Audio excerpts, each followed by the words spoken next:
Well, looks like we're live.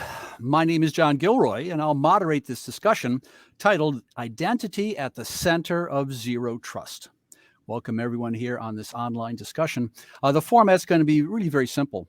I'm going to introduce each one of our guests, and then I'm going to come up with a clever opening, and then I'm going to ask each individual subject matter expert a question, and then I'll pause and I'll look in the chat and see if you want to, jump in. And if you want to jump in, fine. If not, I'll just go around the room. And I can do this all day long, but I'm just going to do it for about 45 minutes. So that's how we're going to do it. Start off with our first subject matter expert, Chase Cunningham. He is the Chief Security Officer for Ericom. He's got this 5x5 thing going. I don't know what it means. He's got 5 patents and 5 books. Every time he writes a book, he's got to get a patent. I don't know. It's just kind of compulsive thing. I don't really understand it. Officially, he helps people with zero trust concerns, but I think he prefers rebuilding carburetors in classic cars. Welcome, Chase. Hey, thanks for having me. This will be fun. Good. Our next guest, hailing from Texas, is George Finney, Chief Security Officer, Southern Methodist University. He's well known in the community, an author, offers classes on zero trust. Now, officially, he helps people with zero trust concerns, but he's like Winston Churchill. He leads during the day and enjoys painting on the weekends. In fact, look at the background. You can see. Welcome, George. How's it going? Good. And finally, our man in California, Den Jones, Chief Security Officer, Banyan Security. Now, if you look at his background on LinkedIn, I think he's worked at every company on the West Coast, all the In-N-Out Burger, every single company out there he's worked at. He's got the biggest background of anyone's seen. Now, he claims officially to be from Scotland, but I don't know. We were talking before the show, and I don't know if it's a Scottish accent or what, but give some of your Scottish accent so people can actually decide whether or not you're really from Scotland, Dan. Hey, John, how are you? And thanks for having me. And yes, it is Tuesday. It's Tuesday, so we know where we're at. Okay, we're going to start off with our contestant from Virginia, Chase Cunningham. I listen to podcasts all the time. I listen to podcasts with this guy from Australia, and he's talking about zero trust and how he implements it. And this is a smart guy. He said something very profound. He said, tools are fine, but you can't use a hammer to make a cake. Well, Chase, can you use a hammer to make a cake? Can you use a tool to whip up some zero trust?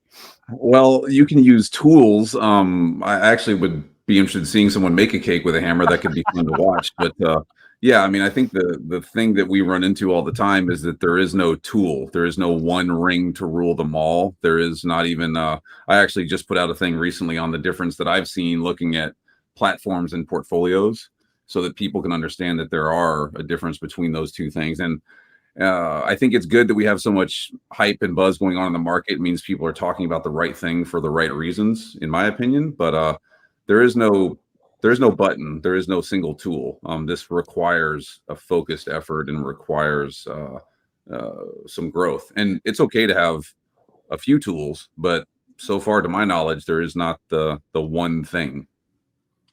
Great. Look at the chat here for a tool question. No tool questions. From a tool on over to George Finney, Southern Methodist University. I used to have these books of sayings, and all these people have different phrases that they use all the time. They're called axioms, some of them. And some axioms apply to many different situations. It can apply to sports. It can apply to zero trust, And here's one George wants you to think about. Some people say that the people who understand zero trust can't afford it, and the people who can afford it don't understand zero trust. So how do you convince the masters of the universe to adopt zero trust? I think the high level definition of zero trust is that it's a strategy.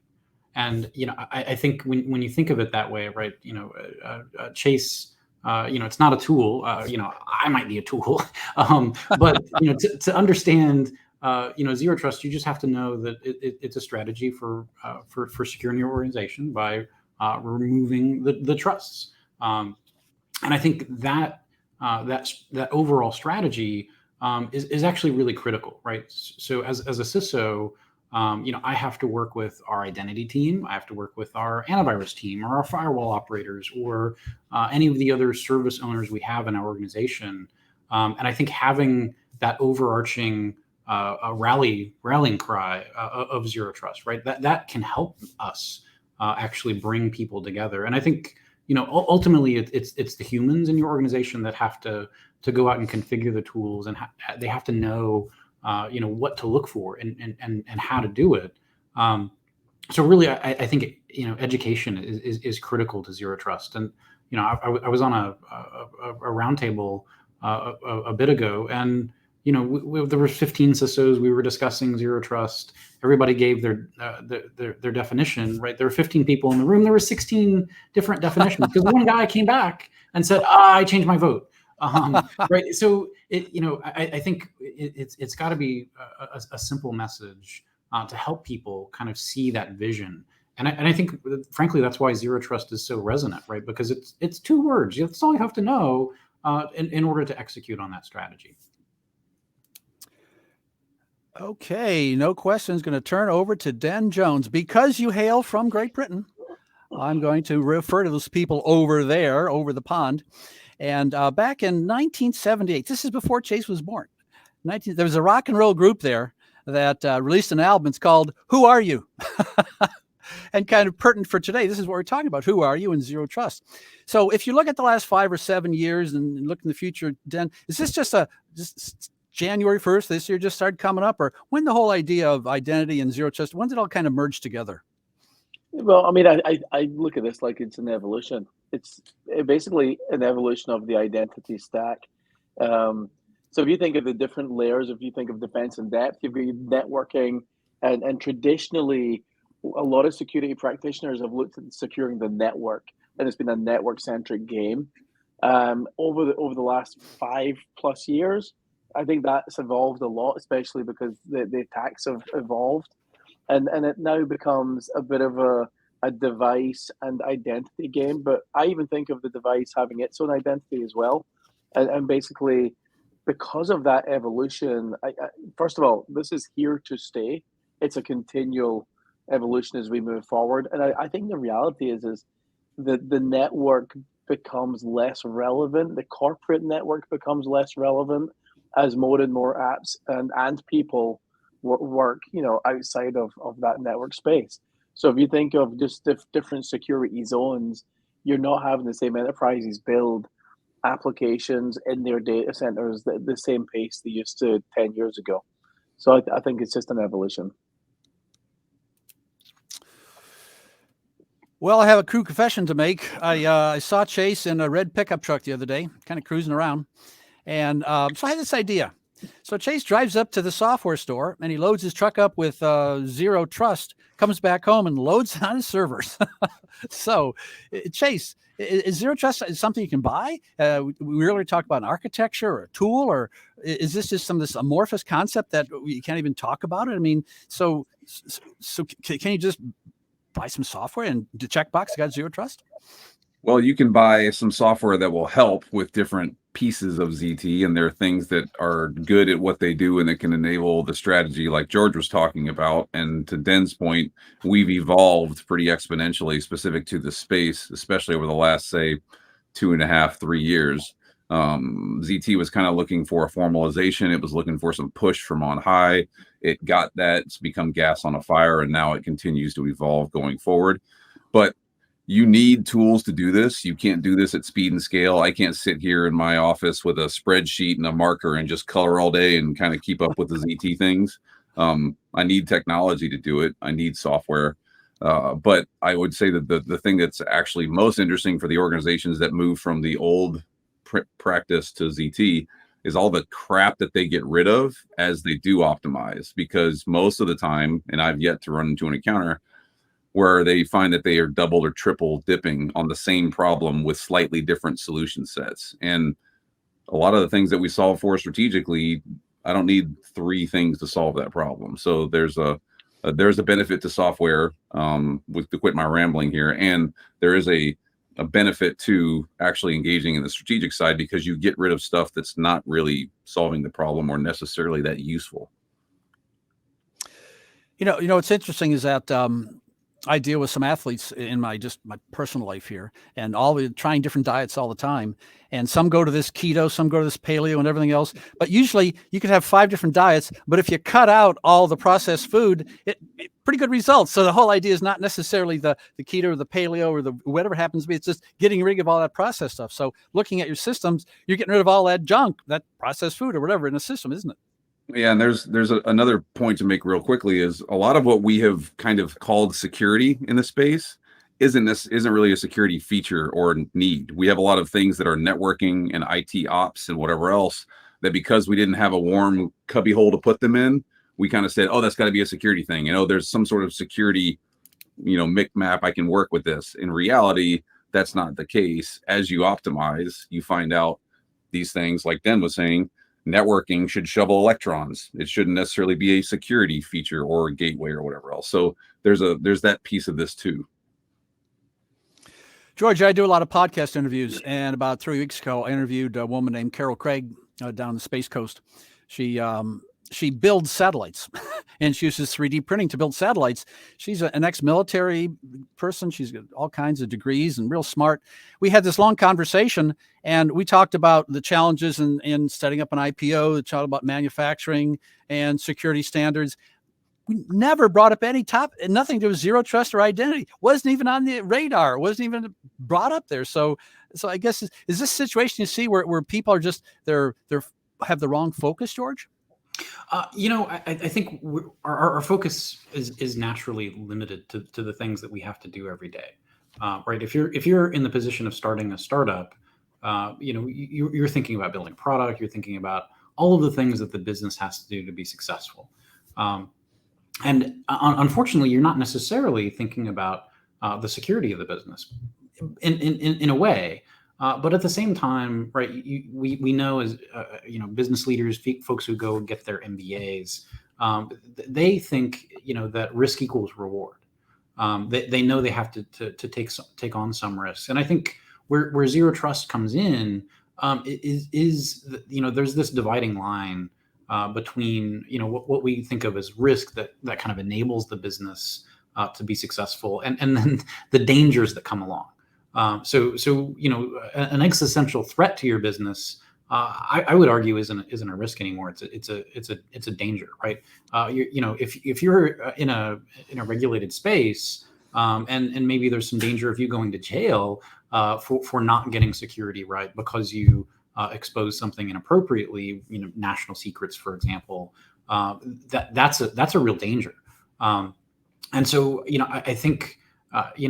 Whenever a business leader wants to accomplish a goal, they can come up with a strategy, and I think that's why zero trust really resonates with business leaders today. Because as CISOs, we have to be able to enunciate our strategy. How are we going to contain or prevent a breach? When we talk about the other things we do, we focus on the tools. We jump right down into the weeds. We have to have encryption, and we have to, use these, approaches that we've used in the past, like ACLs or what have you. There are a lot of technical things that we can do. But there are a lot of ways we can skin the cat. And no offense to any cat people out there, but it's true that there's this thing that's called security. We don't really know what it is. We're focused on making money. And that's great. I think we want our business leaders to be able to focus in that direction. But we also have to be able to talk about that overarching strategy of how we keep the business running, and where is that dividing line, right? And I was asked that question early on by my new CIO. How do we know how much security is enough? How do we know when we've spent enough? How do we know when we've allocated enough resources to go do that job? I think that's the critical part that differentiates just a security approach from an actual strategy, right? You should be able to measure how far along you are, how mature you are, and again, I think zero trust has all of those key elements that maybe some of the other security approaches like defense in depth just don't. Great. Our man in California, Dan Jones, got a question for you. I read recently that there's this guy in Pittsburgh, retired Brigadier General Greg Tuhill. He just got the 2022 Baldwin Leadership Award for cybersecurity. I think he runs that organization called CERT over there with Carnegie Mellon. So Dan, what role do organizations like CERT play in this whole idea of identity management and zero trust, public-private partnerships? So what role do they play? I think they hopefully would play a role where they are demystifying and sharing some guidance. that people like us practitioners can follow. If you look at Nest and some of the stuff that they've released, like CERT, they're releasing information that makes it easier for people to digest what zero trust is. The thing that concerns me on some of these relationships, if you add the guidance from them, the guidance from IDSA, the guidance from vendors, the problem right now, I think, is there's information overload. So people, if you're a CISO and you're trying to say what is zero trust, and you start asking vendors, you start going to, 3-letter agencies or government bodies or people like IDSA, there's a lot of information. And I think one of the biggest challenges is you suddenly see that and you're like, shit, I don't even know where to start. So in the end, you asked George earlier about, how do you sell it to the organization? The big thing for me is actually outcomes is really, really important. We get paid to deliver results. And usually from a security perspective, we're looking at risk. And we say, hey, we can think if we make an investment here, we'll reduce this risk.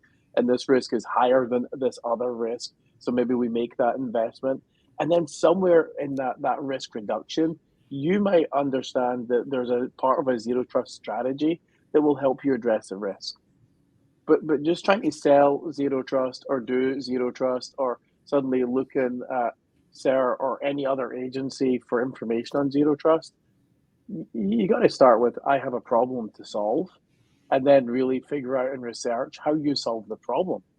And I think we've got this ass backwards. I think what happens is we went from a situation where we're just looking at shiny objects and shiny tools, and we get all that hype, and then we're like, oh, let me go find the problem.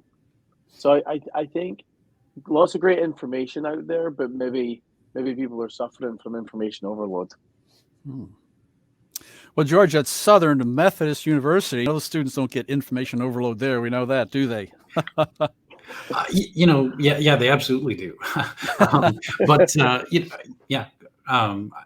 think some of that challenge with the information overload is just, we've got lots of vendors in the security space, and I think they're all solving really important problems.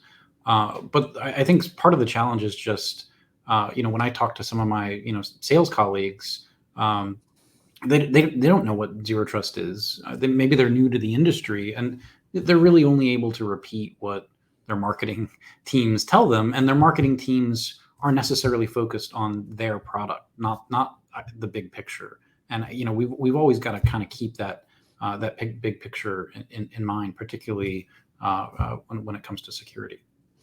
George, I've got a question for you. I'm familiar with some .edu organizations, and traditionally they're nonprofit. Okay, we know that. And so this is a question I have. If I sit down in Washington, D.C. with the federal CIO, they're going to talk about unfunded mandates and ROI. And universities got the same thing. I mean, you have unfunded mandates and there's no ROI. You can't point to a number and say, yes, we've done this. And so you mentioned earlier about how much is enough. So George, you're in this funny situation where you've got to define results and you don't got no money. I mean, how do nonprofits or federal organizations, state organizations, how do they justify ROI investment in identity management and zero trust? Honestly, the first thing that everyone does, right, is they ask, well, what are other people doing? right. And so, we get into this process of benchmarking, and, we want to, find creative ways to do that. And, I think in higher education, we're really good about sharing information, right? We don't necessarily see the university down the road that their color scheme is purple. I'm not going to say their name, but there are competitors, right? When it comes to football or other athletics. But man, I can pick up that phone and talk to their CISO, and we'll share information back and forth, right? And so that, I think, is a great first step, right? Benchmarking, knowing what other folks are doing. In my spare time, I'm also an attorney, and again, in contracts. A lot of attorneys will include like reasonable industry standards. What are industry standards? Well, that's what other people are doing. And so I think it's that's one way of justifying your expense, right? You have to do these things because they're table stakes. Other things that we're doing, as I've reached out to other universities, I found we're doing some things that other universities aren't. Does that make us a center of excellence, or does that make us we're wasting a lot of effort in that area because other folks don't necessarily see that as a risk? I think it's a challenge, but that's one way of doing it. I think there's a different way of selling in the organization, but it's harder. And I think we do that by kind of creating business cases. And there'll be longish proposals where we talk about what the business aspect that we're trying to improve, and then we'll show, hey, we can make a security investment and improve the process as well, right? So the customer experience is better. We can eliminate old services that are expensive and put a new one in that costs less. So I think I think this is particularly important around identity, because there's a huge opportunity, right? When you're an identity person on an identity team, generally speaking, you're going to understand the way the business works way more in detail than other folks traditionally inside IT. And I think, again, if once you start to know your business partners, your department heads, the folks in HR to onboard and offboard people, that's a huge opportunity to say, hey, I heard you have this business process. I think we can streamline this or improve this process, and everybody wins, right? And I think those kinds of business cases, it does take business acumen, right? And so if you've come to security through a traditional technology path or an engineering path, you're going to have to go learn that business process, right? You're going to have to speak the language that your business leaders speak, so that you can help sell that. But we've got to go beyond, just the peer benchmarking kind of aspects. And I think, particularly with the government now, kind of requiring zero trust across its different entities, I think that's also spurring the conversation about zero trust, because if zero trust becomes table stakes, I think we all get better. But again, it's about finding those opportunities in your organization to actually deliver on it. Wow. In your spare time, you're an attorney. Wow. In my spare time, I'm a bum. I'm on the couch. Okay. So we have different definitions of spare time and fun. Got a question for Mr. Chase Cunningham. Okay, Chase, this is an American culture question. I don't know if you can handle it or not. It goes back a few years. In 1951, there was a movie released called The Day the Earth Stood Still. And there was a robot in it. What was the name of that robot, Chase? I'm not sure, but I know Keanu Reeves played it in the update, which was bad. So Gort, G-O-R-T, Gort, the robot. So I got a robot question for you. A lot of people talking about robotic process automation and this and that and these big systems and everything else. So where does identity management and zero trust play with these automated systems? Well, it's kind of crazy when you think about it that, like Den hinted at this, right? Everything has an identity now. It's no longer humans have identities and then everything else is kind of just an asset and blah, blah, blah. Everything has a unique identifier, especially things that are doing new, fancy, cool stuff like process automation, bots, regular robots in factories. All of that stuff has an identity, and all of that stuff usually, in every instance I'm aware of, has additional capabilities beyond the parameters for which it was designed. It's really interesting when you go look at the network traffic and the connectivity that comes from some of these entities that are out there. They have to have isolation and segmentation identity principles ascribed to them as well, just like humans do. And most of the time, when you do that, you see that they were talking to things that didn't make sense. They're trying to connect with stuff that's kind of weird, or that they're being used flat out for some nefarious purpose. I mean, the Mirai botnet kind of showed us that was a thing. We've had, other things come on since then. So it has to be approached in the same manner. And the more capability we give these machines, the more we have to deal with the fact that they're going to have additional needs for security purposes and assignment of the identity sort of practice and protocols. Even here in my own home, I fought for years not to put a Nest thermostat in. I finally broke down and did it. And then I had to go off and firewall those things away from everything else because I'm a tinfoil hat person. But the crazy thing was they were talking to stuff that made absolutely no sense for the purposes of a thermostat on my own home network. So if you can imagine, in an industrial setting, it is a whole other animal. Wow. Good. Well, gentlemen, we got a question from the audience. Someone raised their hand and then microphone walk up to them. We can record this question. So here's the question. Who owns IAM, CISO or IT ops? I mean, who owns what here? I mean, whose problem is this, I guess? So Dan, this is a problem you must run into when you're consulting. So who owns what? Where do you place the blame?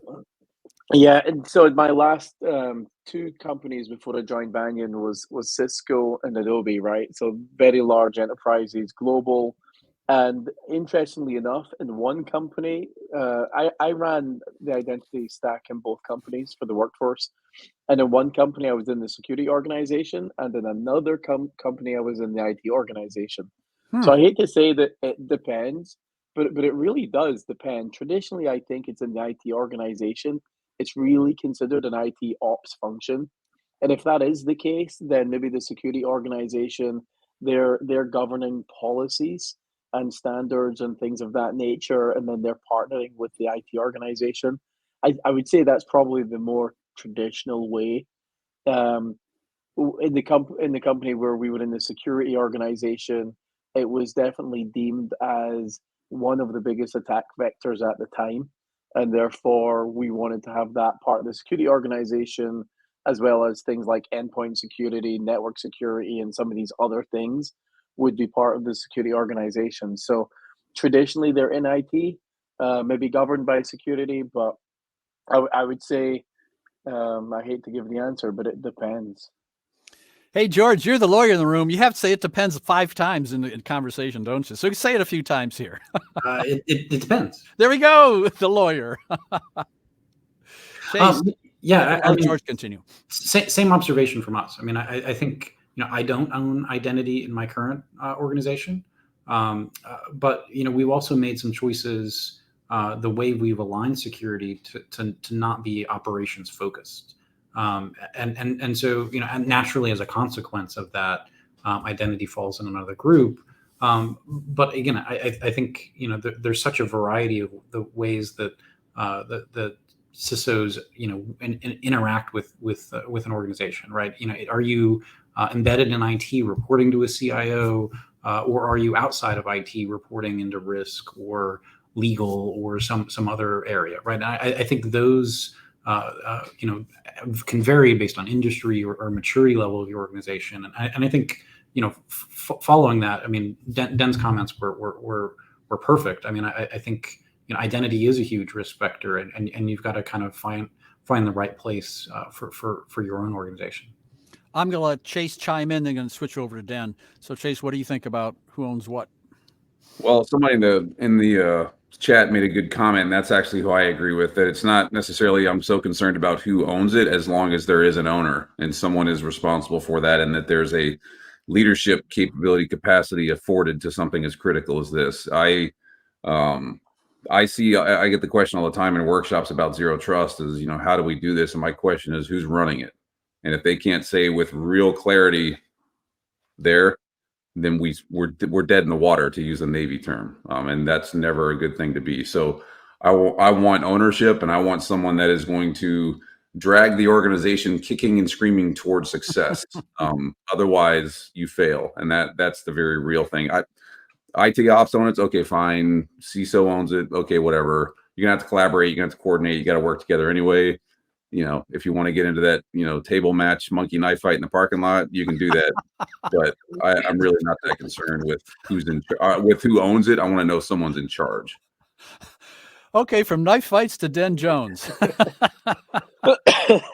Well, I totally agree with Chase, right? I'm a huge fan of accountability. If people don't step up and be accountable for what they're delivering, then it doesn't happen. But here's the twisted view of this. If you're in IT and the CIO ultimately owns this, what they're trying to deliver and what their constraints are different from what the CSO will have. So the CSO is trying to reduce risk and improve security. The CIO is trying to like save the company money and improve efficiency and experience and those things. They're not the same when it comes to budget.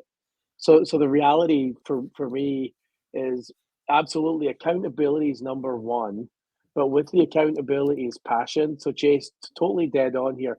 I've seen service owners own stuff that they didn't care about, and they just weren't passionate about it. So the thing went nowhere. So the reality is you need to have that kind of passion and drive to really push it forward, come up with creative ideas on how to improve things, and then have that business conversation with the execs above you, knowing what their drive, what their biggest drivers are. When we done zero trust before, the last two companies I was at, the Adobe one was best because that's what I learned. Where ultimately 2018 there was no playbook really. We weren't able to do beyond corp. We weren't spending millions on that stuff. So I would go to the CIO and I would talk about employee experience and improving the workforce and how to make their life simpler. And at the same time, having a different conversation with my boss, the CSO. And I was like, hey, do you want to eliminate lateral movement? Do you want to get rid of the old VPN? Do you want to shut down all those VPN ACLs? They're extra work and they don't necessarily make you more secure because it's really hard to keep track of all of that command line ACL business, right? So those are uniquely different conversations. So I think there's a couple of things. As Chase said, who owns it? You got to have one owner, but then that person needs to be passionate about it, and that person needs to understand the business conversations are different. Hey, George, you got a question for you. If you walk around campus at Southern Methodist University, they're back in person. I'm sure there's professors there talking about surveys and this and that, kind of a popular topic in college classrooms. So I got a survey here I read this morning. I'm bouncing it off of you. So it said that they did this survey, a bunch of folks. Only 35% said they were familiar with zero trust concepts. High, low? You think that's fair? You think that's in the intelligence community, just in general? So what percentage of the people involved in information technology are familiar with zero trust? What do you think? What's the number? I feel like I'm on Family Feud right now. Yes, you are. Kind of exciting. Actually, that number seems high to me. I'm surprised. Again, if it's a very general IT conversation, right? I think we've come to a place in IT where we're very specialized in terms of what we do. I've got my heads down. I'm just a Microsoft guy. I've got my heads down. I run firewalls or what have you. I think we struggle with that, and so that's actually a good sign to me that it's a third of IT people seem to have heard of zero trust before. Obviously that number needs to go way up, but that I think is a really really good thing. Chase, good number, 35%, high or low? What do you think? I'm with George. I mean, it's surprising that many folks say we've heard of it or we're aware of it. I mean, if we get in we show up at RSA and you go, who's heard of zero trust? Obviously, there's going to be lots of hands to go up. Yeah. But if I just found, out of 100 random people that they'd heard of it, and I got 3 out of, I'd be 30%, I'd be ecstatic. Wow. Good. Dan Jones, I got a quote from you, and I want to get your opinion on this. Reading some articles this morning, heard this guy, Matt Alderman, quoted from the Cyber Risk Alliance. And he said the biggest obstacle to identity management and zero trust is management support and budgets. Been your experience? More budgets, more what do you think, Dan? I think there's a couple of things. Management support is because there's so much marketing hype and so much confusion that management don't know what they're supporting. So I'm surprised by 33 that percent being they know about zero trust. I think many people know about the term zero trust. I don't think many people translate that to what it means for them or their business or what they're trying to do, especially the management layer. And if you can't do that, as George mentioned earlier, if you can't articulate that in a business sense, the business way to those above you, then you're not going to get the budget. You'll get the budget for the things you can articulate more than the things you can't. And that's exactly what I'd expect, right? So for me, people trying to sell this and saying, hey, let's do some zero trust, I think is the wrong sales approach. I think the sales approach has to be, I know what problems exist and start from that angle. But it's management's understanding of it in order for them to sell it and actually get the budget. So it's a bit of both. Well, gentlemen, we have a question from the audience. Someone walked up to the microphone. They're speaking in the microphone, and they have this general question. It's a subject matter expert. So what are your thoughts on hybrid journeys versus cloud-first journeys and their impact on achieving zero trust? I mean, I think we're all living some kind of a hybrid cloud world. George, you want to jump in on this one? So it depends. You're a lawyer. You can say that. Yeah. So I think, my impression is, a lot of startups today are particularly, jumping in cloud first. And that's totally cool. I love that approach. We as a university have more legacy technologies, right? And so, we're by kind of necessity forced into more of a kind of a hybrid experience. And, there are a lot of challenges to the hybrid experience, right? So, the tools that you're going to use in the cloud are going to be different. The skill sets are going to be different. So you've got to work and hopefully build up your team's experience with Docker or Kubernetes or policy as code, right? Pushing those out are real skill sets that someone that's traditionally focused on a firewall UTM appliance, or they've done malware reverse engineering, right? Those skill sets aren't necessarily going to help in a cloud environment. So I think unfortunately, when you find yourself in a hybrid experience, you've got to look to tools that maybe do one or the other, but not both. But then I know Chase is going to want to jump in because he's got a tool that can maybe help you with that both option. He's got that hammer for the cake, right? Is that the tool we're talking about? Yeah, I'm excited about making a cake with a hammer. I should patent that, a cake hammer. Yeah, great. But then you'd have to write another book, Chase. Yeah, then you have to have a patent, and that's the dilemma he's in. They got to work on both at the same time. They would throw off my numbers. Yeah. Yeah. So, Den Jones, you want to take the second part of this question? Do you go to cloud first, or do you go to zero trust first? Well, is it different antipodes here? I don't know. So the end of this person's first question, it said, so does it really matter, right? So if you think of this, there's three legs on the stool. One of my previous employers had three legs on the stool from their perspective. And, at Banyan, we've got our own perspective, which is slightly similar. But if you think of, you've got zero trust for the workforce, zero trust for the workload, and zero trust for the workplace. Now, clearly, that perspective was based on my previous employer's offerings in the market, right? That's how their marketing team could spin all of this business. But the reality is if you're talking about the workloads going between each other, application to application, there might be an element there.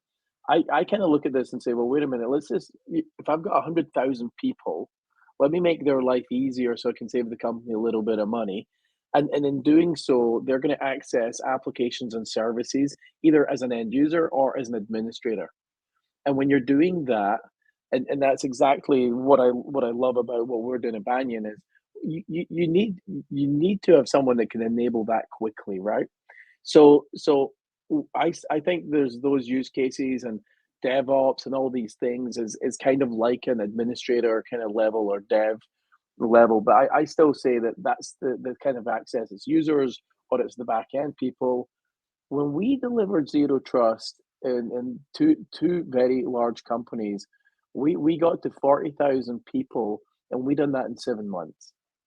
And we done 110,000 people at my second company, and we done that in 5 months. Now, 2018 was the 7 months. and we didn't have a lot of reference to look at based on the way we were doing it. So I think the reality is, for me, I'll tell you what's not a reasonable amount of time is a year and a half. A year and a half, if you've written your thesis and you've done some stuff, a year and a half is a long time for some executive to wait in a result. So I always tell people this: any project I touch, I want to deliver it quicker than 9 months. If it takes you longer to do your project than a human to make a baby, I'm not in. I get bored. Now, at the end of the joke, there's really a reason behind this. It's your financial budgets. People, after 9 months, you start talking about next year's budget. And if you want to do another revision or improvement of the thing you deployed and you got business value from, you better have got some business value that executives can see, feel, and touch. So that really means in your first 6 months, you have to have something live in production that people can feel the benefit of. And then they can really see and then you're staging the conversations for the next funding cycle. So for me, that reasonable amount of time is less than 9 months. Well, we've accomplishing something today. We got the hammer and cake rule and the 9-month rule. Pretty good. We have a question from the audience who want to frame it. I have a lot of friends who train for races. Let's say George Finney is training for the Boston Marathon, and it'll take maybe 2 years, year and a half to train for it. And then he competes, and he's middle of the pack, and he's real happy it's over. I think that's how some people think of zero trust. It's like, oh yeah, at some point, oh yeah, we're going to hit it, and then we're going to put up our feet and smoke a cigar or something. I mean, so this is a question that came in from the audience. What does it take to go from a conceptual understanding of zero trust to having a fully mature zero trust enterprise? I mean, then put your feet up, chase and smoke and go fishing or something. I mean, what is the end game here? The end game is endless vigilance. I mean, it's constant vigilance, huh? What do you think, Chase? Well, I mean, there is no off time for this thing, unfortunately. But there's also, I tell people all the time, I don't want anybody to be afraid. We have so much FUD, we have so much fear peddling, we have so much, oh my God, the sky is falling in cyberspace, and there's some merit to some of the concern, but I'm not afraid. I realize that there are threats. I realize that I operate in an inherently dangerous environment. I realize that I have commitments to people, to users, to family members, to do the right thing that will actually make a difference because it matters. And I approach the problem in that manner. And then I keep my head on a swivel, and that's just it. And I'm constantly in the problem, trying to solve for the next thing so that I can keep moving forward. And if people also get wrapped up around that this is so crazy new in the security space, who've never heard anything about like before. We do the same stuff in business and every other part of our lives. If you think, at least I hope you do, that you're continually growing and getting better, or you just stay in the same level of suck. But I mean, you should be getting better. You should be working harder. You should be learning and evolving and growing and adapting in those things. That's how businesses grow. That's how people grow. That's what security is going to do. And that's how security continues to evolve. So it requires that focused effort, and it requires commitment. That's why I'm 1,000% with Den. If you're going to be in this, be in it. Don't dip your toe in the water, get in. Well, gentlemen, we have about 2 minutes left in this conversation, and one of the questions that's submitted has about a 2-hour answer. And so I don't know, maybe George, can you talk real fast? You're from Texas. You're not a fast talker. Maybe Den can do something in Scottish, but the gentleman's asking a question. I don't know if the gentleman or person, woman says, looking at comparing cloud service providers, and they're trying to figure out how to compare cloud service providers who can help, not help in terms of zero trust. I don't know if we can do this answer in a minute. Anyone want to jump in and give a 60-second answer here? Yeah, I can say it's the same as every other project. You write your requirements down, and if you were going to pick any vendor to do this internally, you'd still do the same thing. Hey, here's my requirements. I'm going to vet all of the cloud service providers against my requirements, and pay particular attention to some of the security stuff, as well as things like, do they have a SOC 2? So there is a 2-hour answer on this one, but that's the quick elevator pitch. 30 seconds, George. Jump in. Say anything. I would say, think about operationalizing that tool, right? What visibility do you need to that tool in order to feel comfortable about knowing, for example, when an account has been compromised, right? Are you getting logs? Do you have an API where you're, seeing information about activity, right? How do you know when an account has, gone silent and somebody hasn't logged in for a period of time? Are you getting alerts on that? Do you have a good process? Does it to onboard and offboard people? How do you check permissions? And is there a validation process that you can pull together to know when somebody's got too much? Well, the radio announcer in me sees we're coming up at the end of our 45 minutes. And I think we've covered a whole lot of grounds here. That kind of blew up here. I didn't know if Julie's going to get back on or not. In the interim here, Chase, do you want to come up with some guidelines for choosing a cloud service provider before Julie kicks us off? I would just remember that Jeff Bezos and Satya are not concerned about how secure you are. They're concerned about you using their service. So be aware of that, and then make sure that you take the responsibility of your cloud stuff. Don't rely on them to take care of it for you. Great. Well, I'm going to have to wrap up this discussion with this. We're running out of time here. My name is John Gilroy. I've been your moderator. I'd like to thank my three guests, Dr. Chase Cunningham, the Chief Security Officer, AERCOM, George Finney, Chief Security Officer, Southern Methodist University, and Den Jones, Chief Security Officer, Banyan Security. Thank you, gentlemen.